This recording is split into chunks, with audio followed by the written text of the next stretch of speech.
banyak pesan-pesan dan nasihat dari Allah Subhanahu wa Ta'ala untuk kita semua. Dan sebelum saya membaca, saya ingin menjelaskan satu hal. Saya semalam bersama istri sudah menuliskan wasiat. Di dalam tulisan itu, walaupun saya lahir besar di kota suci Madinah, tapi insya Allah siap mati di Indonesia. Mudah-mudahan pertemuan ini diridhai Allah Subhanahu wa Ta'ala. Bahkan semalam saya sudah membeli kafan, kain kafan, dan saya sampaikan kepada istri, jangan tunggu saya pulang sampai ini persoalan dituntaskan dan diselesaikan dengan baik. A'udzu billahi minasy syaithanir rajim. Bismillahirrahmanirrahim. إنما المؤمنون إخوة فأصلحوا بين أخويكم واتقوا الله لعلكم ترحمون. يا أيها الذين آمنوا لا يسخر قوم من قوم عسى أن يكونوا خيرا منهم ولا نساء من نساء عسى أن يكن خيرا منهم ولا تلمزوا أنفسكم ولا تنابزوا بالألقاب بئس الاسم الفسوق بعد الإيمان ومن لم يتب فأولئك هم الظالمون. يا أيها الذين آمنوا اجتنبوا كثيرا من الظن إن بعض الظن إثم ولا تجسسوا ولا يغتب بعضكم بعضا أيحب أحدكم أن يأكل لحم أخيه ميتا فكرهتموه واتقوا الله إن الله تواب رحيم. يا أيها الناس إنا خلقناكم من ذكر وأنثى وجعلناكم شعوبا وقبائل لتعارفوا إن أكرمكم عند الله أتقاكم إن الله عليم خبير.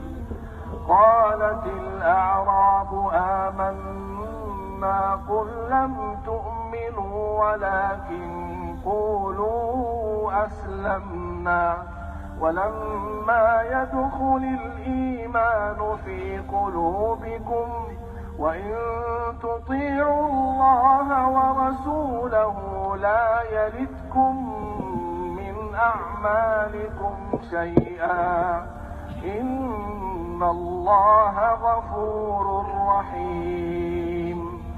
إنما المؤمنون الذين آمنوا بالله ورسوله ثم لم يرتابوا وجاهدوا بأموالهم وأنفسهم في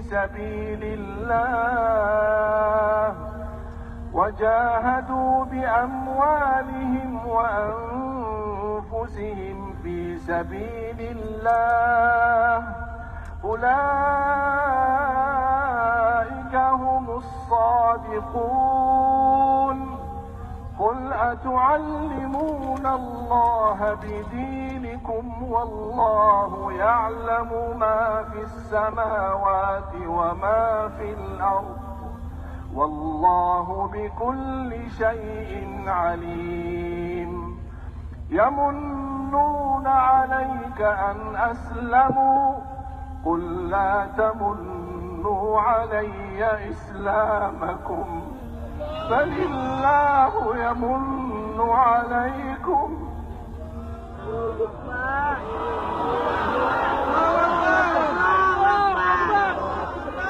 بل الله يمن عليكم أن هداكم للإيمان بل الله يمن عليكم أن هداكم للإيمان إن كنتم صادقين إن الله يعلم غيب السماوات والأرض والله بصير بما تعملون صدق الله العظيم. Sebaik-baiknya di hari Jumat khususnya lebih baik banyak bersalawat kepada Nabi Muhammad sallallahu alaihi wasallam. Akthiru alayya minas salati fi yaumil jumu'ah. Banyak salawatlah kepadaku di hari Jumat. Kenapa khususnya di hari Jumat? Karena setiap hari Jumat Rasulullah SAW bisa mengenal salawat kita. Ada malaikat yang punya tugas membawa salawat kita kepada Nabi Muhammad di Madinah. Ya Rasulullah, ini salawat si fulan dari sana dari sini. Dan Rasulullah SAW bisa mengenal nama kita karena kita bersalawat khususnya di hari Jumat. Pagi berdiri, duduk dimanapun kita berada, terus kita bersalawat. Ini keistimewaan yang saya harap jangan disia-siakan.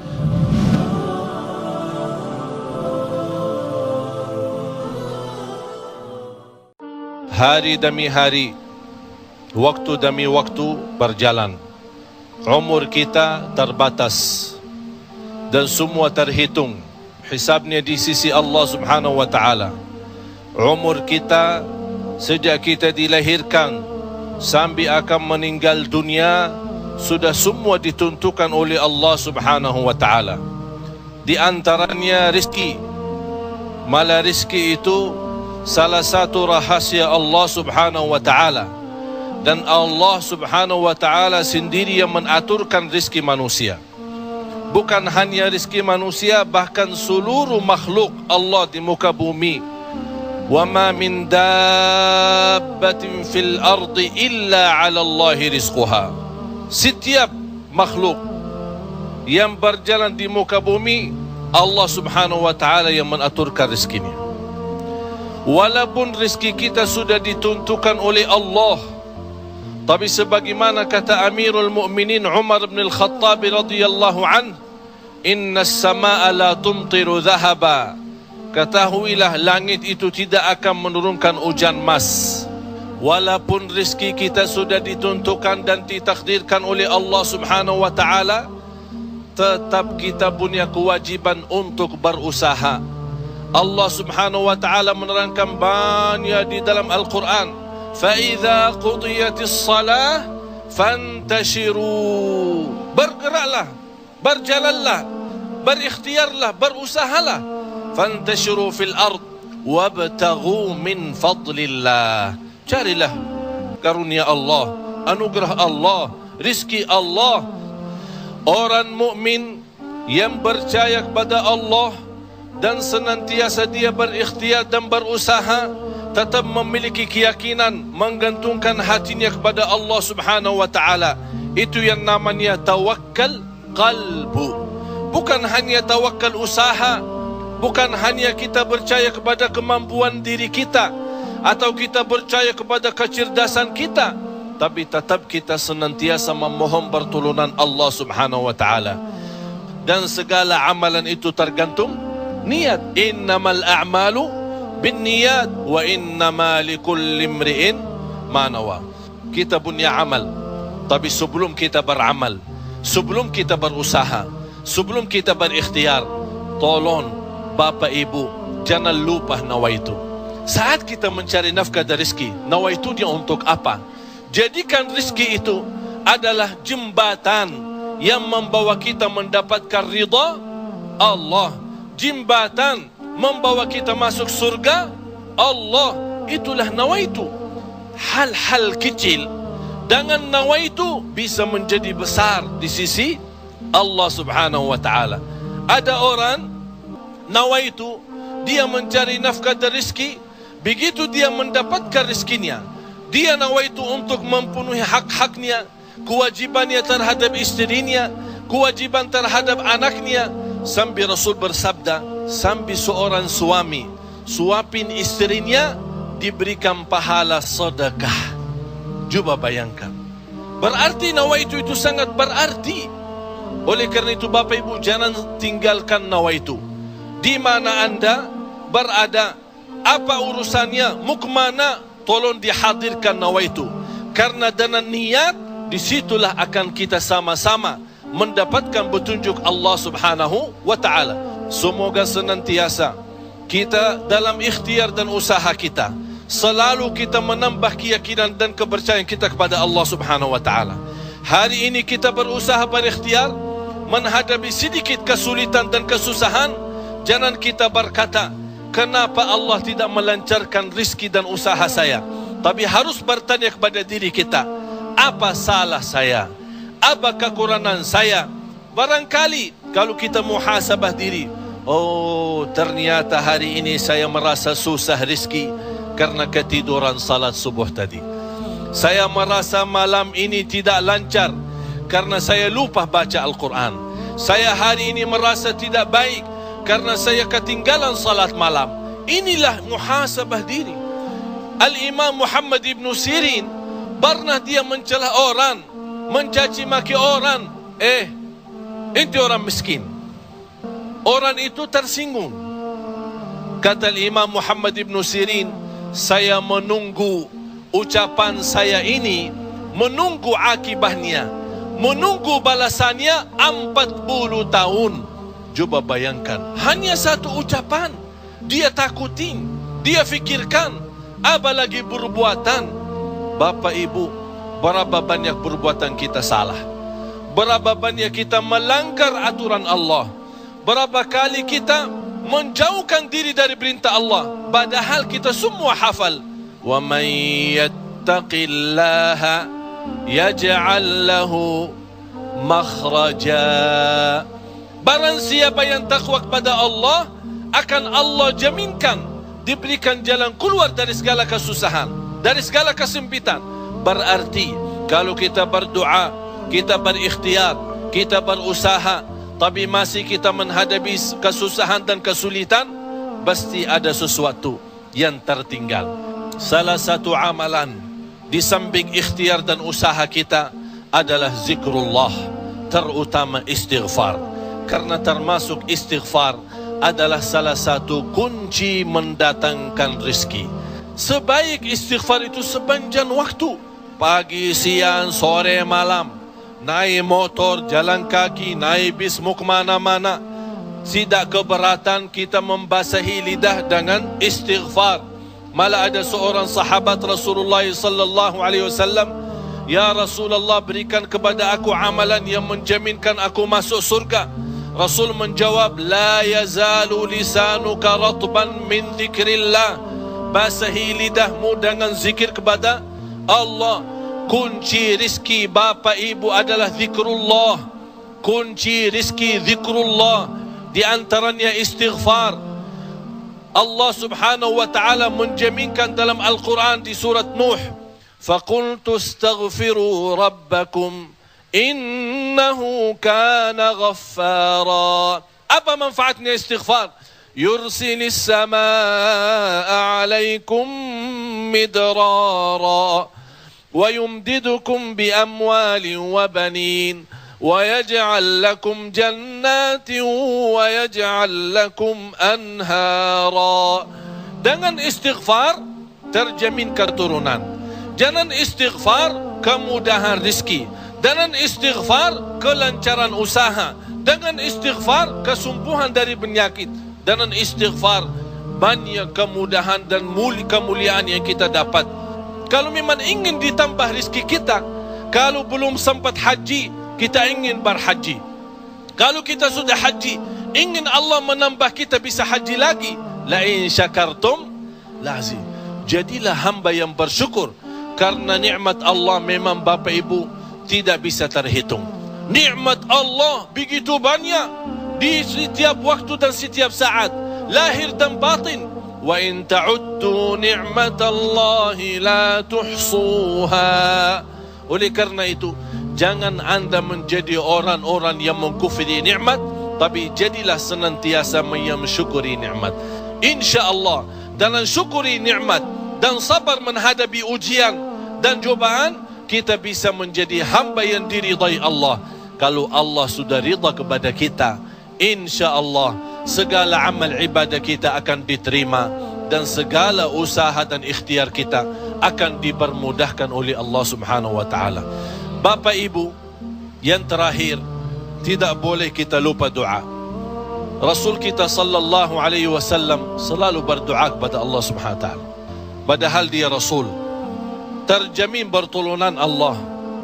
Senjata orang mukmin adalah doa, dan pintu langit bisa dibuka dengan doa, dan doa itu kapan saja dan bisa sampai kepada Allah tanpa waktu dan tanpa batas. Selama kita masih berdoa kepada Allah, selama masih kita memohon kepada Allah, Allah akan senantiasa mendengar doa kita.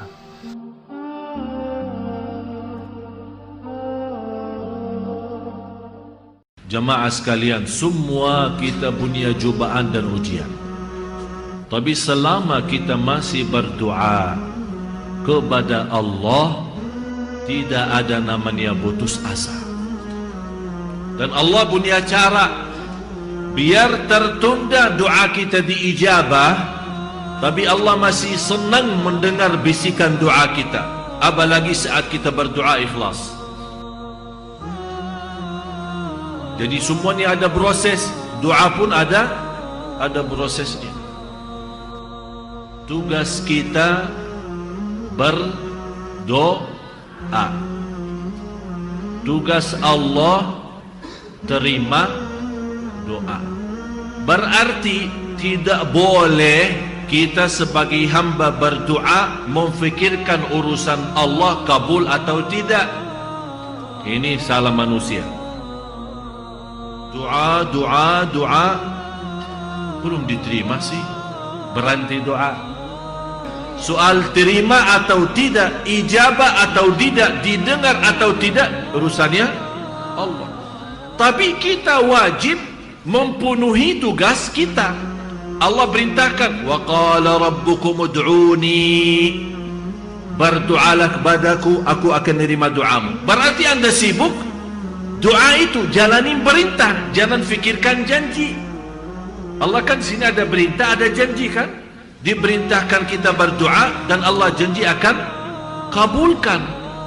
Berarti kita tidak perlu fikirkan janjiannya Allah. Yang perlu kita fikirkan tugas kita yang wajib doa. Kata Amirul Mukminin Umar bin Khattab radhiyallahu an, al-muwaffaq, yang dapat taufik dari Allah, man akthara minad doa, yang dapat taufiknya Allah, yang terus tidak pernah berhenti berdoa. Dan kata Rasulullah, Allah paling senang al-lahuh. Lahuh artinya yulihu, doa lagi, selesai, belum dijawab ya, doa lagi, biarpun belum dijawab, doa lagi, tak pernah bosan dari doa. Cukup dia menikmati doa karena komunikasi sama Allah. Itulah buat orang muslim, mukmin, cinta Allah, dia merasa cukup bahagia. Saya bisa curhat sama Allah, saya bisa bermunajat sama Allah. Soal kabul tidak, itu urusan lain. Yang penting saya mau nikmati, mendekatkan diri saya kepada Allah lewat doa. Semuanya punya masalah, jangan putus asa. Anda punya senjata yang kuat adalah doa. Senjata orang mukmin doa. Dan indahnya doa Bapak Ibu, saat Anda berdoa jangan langsung, ya Allah saya punya masalah, tolong selesaikan masalah. Jangan begitu dong. Kok tolong ada sedikit sopan. Bagaimana maksudnya sopan? Kalau berdoa, puji dulu Allah. Puji Allah. Ya Allah, yang maha mulia, yang maha segala-galanya. Ya Allah, aku akui kebodohan saya, kelemahan saya, kekurangan saya, dosa maksiat saya. Engkau maha mengampun, Engkau maha kasih sayang. Engkau lebih kasih sayang kepada saya daripada ibu kepada saya. Ya Allah, Engkau maha baik, Engkau maha adil.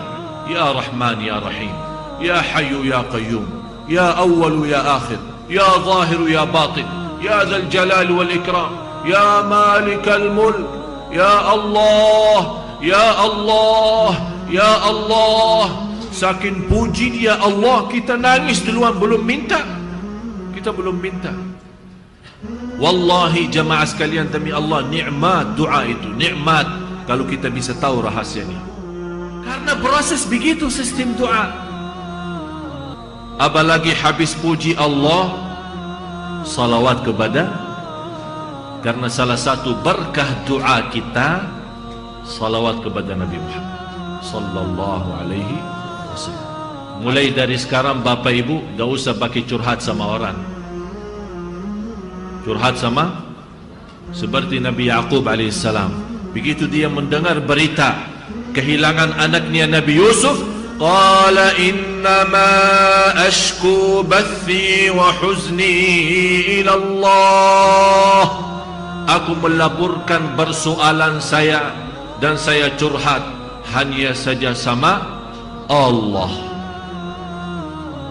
Dan aku yakin Allah maha mengetahui segalanya.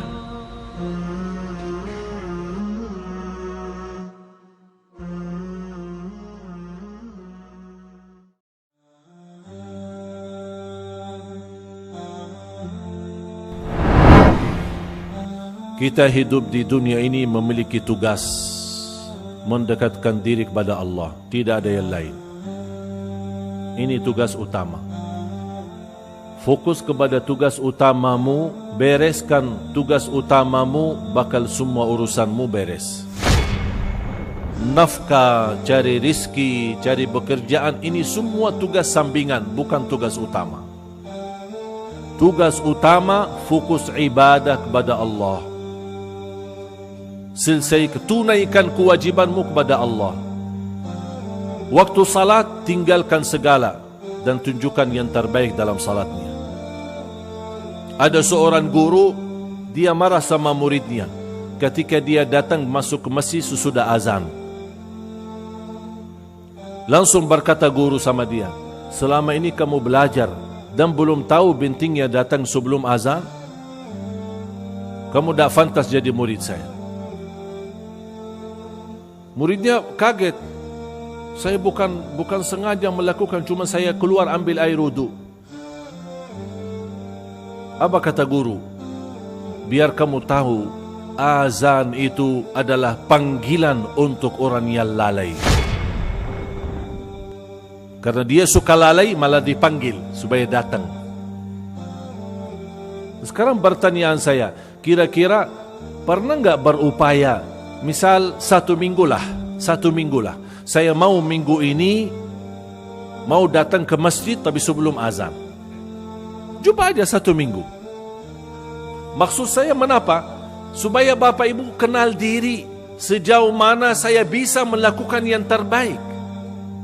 Paling tidak saya mau datang ke masjid, tapi insyaAllah tidak boleh terlewat takbirah pertama sama imam. Itu paling tidak. Wallahi Bapak Ibu, tidak sama di sisi Allah orang yang saf di saf pertama, salat di saf pertama, sama salat yang di saf di kedua. Tidak sama. Orang orang yang bisa takbiratul ihram sama imam, sama yang masbuk, wallahi tidak sama di sisi Allah, walaupun dua-duanya dapat pahala salat. Allah Maha Adil. Kita masuk surga karena karunia dan rahmat dari Allah. Tapi nanti di dalam surga, ini tergantung perjuangan masing-masing. Yang datang duluan di saf pertama, darajatnya tinggi daripada yang di saf kedua. Yang aku heran pas hari Jumat, orang datang lebih awal, masjidnya kosong, tapi duduk di belakang. Heran aku, pas masuk masjid, saya lihat masjidnya kosong. Tapi justru lebih ramai duduk di belakang daripada di depan. Dia lupa Rasulullah SAW pernah berkata, Allahumma arham as-saffil awal. Ya Allah rahmati ahli saf pertama. Sampai sahabat kata, ya Rasulullah terus saf yang kedua. Rasul jawab lagi, ya Allah rahmatilah saf pertama. Ya Rasulullah gimana saf kedua? Ya Allah rahmatilah saf pertama. Sampai 3 kali mendoakan. Sampai sahabat masih tuntut. Terus ya Rasulullah bagaimana saf kedua? Kata Rasul, ya udah sekalian saf yang kedua. Tapi habis apa? 3 kali doa dapat saf pertama.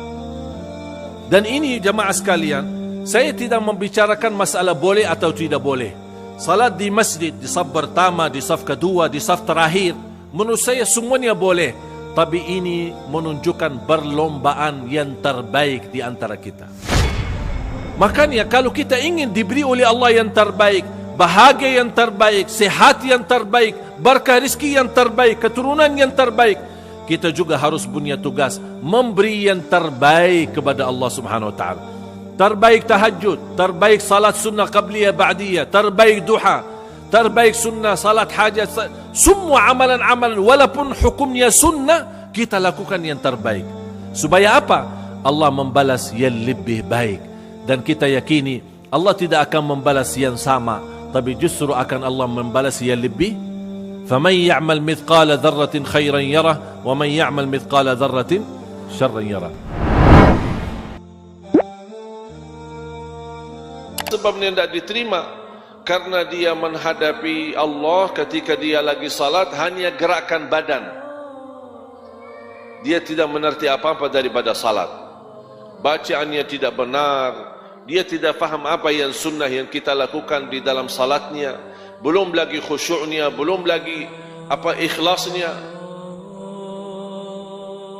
Makanya ada satu orang atau 2 orang salat di saf pertama, sama-sama ruku', sama-sama sujud, sama-sama baca, bahkan sama-sama hafal. Tapi satu diterima, satu tidak diterima. Kok bisa jadi beda? Karena satu menghadapi Allah dengan hatinya. Tergerak dia ke masjid, tergerak dia bisa datang salat karena dia cinta kepada Allah. Bukan sebatas dia mendapatkan perintah, dia laksanakan perintah. Hanya tunaikan kewajiban. Atau bahasa lain, lepaskan diri daripada kewajiban. Banyak orang beribadah, Allah perintahkan, saya mau beribadah. Tapi tidak ada rasa cinta, kenapa saya beribadah? Apakah karena saya cinta atau hanya sebatas mau lepas tanggungjawab supaya nanti di hari kiamat Allah tidak tanya saya kenapa? Jadi takut ditanya, makanya mau lepaskan tanggungjawab, makanya melaksanakan ibadah. Beda jauh dan tidak sama di sisi Allah. Orang yang beribadah terdorong dia ibadahnya karena dia cinta kepada Allah. Dia mau dekat sama Allah, dia senang, dia bahagia. Dia merasa nikmat kalau sama Allah Azza wa Jal. Yasta'nis billah. Dia merasa bahagia, bisa merasakan nikmatan yang luar biasa kalau dia lagi bersama Allah Subhanahu wa taala. Melalui zikirnya, melalui salatnya, melalui tahajudnya, melalui baca Al-Qur'annya. Beda.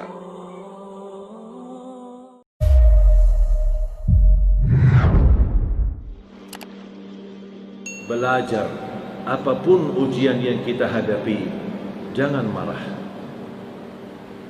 Alhamdulillah. Jangan yang dikejar menjadikan target nilai manusia. Jangan peduli apa kata manusia. Dipuji itu nikmat dari Allah, dicaci maki itu ujian dari Allah. Itu sudah selesai. Yang menjadi targetmu adalah ridha Allah. Allah ridha, beres. Allah tidak ridha, berarti harus saya berjuangkan supaya Allah ridha. Manusia jangan harap. Hari ini manusia bisa suka, tapi ada satu saat manusia yang kemarin suka, mereka sendiri pun yang menjatuhkan dan memfitnahkan. Sama seperti media. Media angkat, media pula sendirian menjatuhkan. Tapi kalau Allah sudah mengangkatmu, tidak ada yang bisa menjatuhkan. Tapi kalau Allah sudah menjatuhkanmu, mohon maaf, walaupun dipuji di langit dan dipuji di bumi, tidak ada harganya. Ridha Allah, jadikan itu semata-mata di dalam kehidupanmu. Ridha Allah. Allah suka, Nabi Muhammad senang, saya mau, saya kerjakan. Seandainya belum terbiasa menahan amarahannya, paling tidak jangan ambil keputusan ketika marah. Kalau seandainya tidak bisa menahan amarahannya, jangan mengambil keputusan di saat marah. Dikhawatirkan nanti nyesal. 90% jatuh cerai gara-gara marah. Habis jatuhkan cerai baru dia tanya, Ustaz, jatuh enggak cerai saya? Kenapa membiasakan diri ucapkan cerai pasti saat marah? Bisa enggak kalau di saat marah diam saja? Diam saja. Tak usah bicara apa-apa. Diam, total, diam. Lagi berdiri, duduk. Lagi duduk, berbaring. Belum wudu, ambil air wudu. Supaya memadamkan amarahanmu. Dan diam, sama sekali tidak usah bicara. Bisa enggak kira-kira? Bisa? InsyaAllah. Ada niat. Apapun mulai dari langkah niat. InsyaAllah kalau diniatkan, InsyaAllah bisa. Itu yang kami selalu ajarkan dan tanamkan kepada anak-anak santri kami. Bukan hanya hafal Quran, bukan hanya bisa belajar Al-Quran, tapi bisa berakhlak, akhlakul Quran. Karena akhlak Nabi Muhammad adalah akhlakul Quran. Dan kita berusaha sambil belajar Al-Quran, terapkan akhlakul Quran.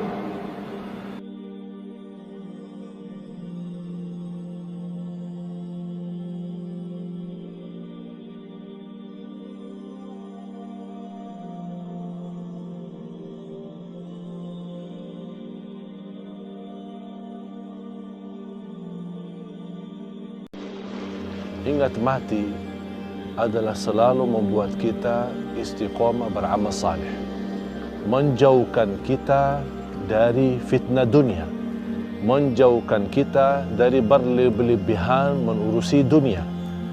Boleh kita urus dunia, tapi juga jangan lupa mengutamakan akhirat. Akhirat adalah hidup kita selama-lamanya. Tapi sebelum kita menuju akhirat, pasti kita akan masuk ke rumah kita yang baru, adalah kuburan. Kita akan sendiri di tempat yang sempit dan gelap.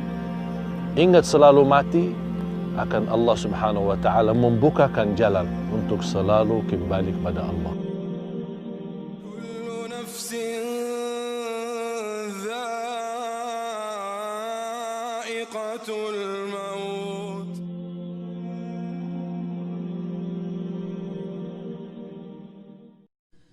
Assalamualaikum warahmatullahi. Assalamualaikum warahmatullahi. Barang siapa, kata Rasulullah SAW, mengikuti perkataan muazzin. Artinya muazzin mengucapkan Allahu Akbar, Allahu Akbar. Kita ucap Allahu Akbar, Allahu Akbar. Asyhadu an la ilaha illallah, asyhadu an la ilaha illallah. Asyhadu anna Muhammadar Rasulullah, asyhadu anna Muhammadar Rasulullah. Habis asyhadu anna Muhammadar Rasulullah, kita berkata wa ana asyhadu an la ilaha illallah wahdahu la syarikalah wa anna Muhammadan abduhu wa rasuluh. Raditu billahi rabba wa bi Muhammadin nabiyya wa bil islami dina, sebagaimana diriwayatkan Imam Muslim.